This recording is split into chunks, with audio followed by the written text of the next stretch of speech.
Hello everyone! Good evening! Welcome to my vlog. It's me again. Para i-share ko sa inyo ang aking dinner tonight. No rice.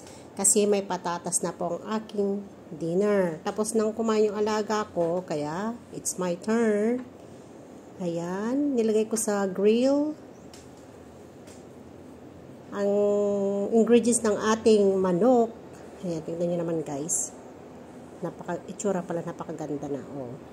Minarinate ko na earlier yung chicken leg. Ito yung chicken thigh.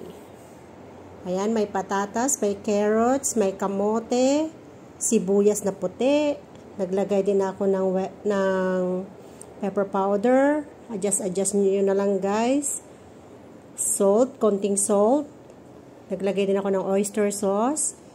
Concentrated chicken broth. At ang pinakatubig nito ay chicken stock.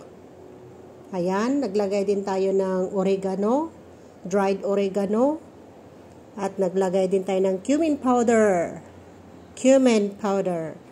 Ayun, at naglagay din tayo ng organic turmeric powder.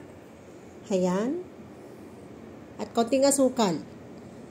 Alright. Brown sugar ang ating ginamit guys, kasi mas healthy ang brown sugar kaysa sa white sugar. Kaya yan, tignan nyo naman na itsura pala, napakasarap na.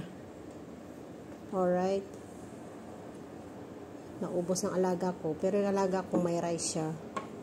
Ito okay na sa akin, kasi may patatas naman siya guys. Thank you everyone for watching!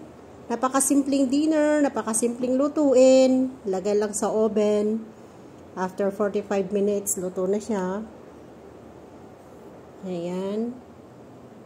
Thank you everyone. Bye.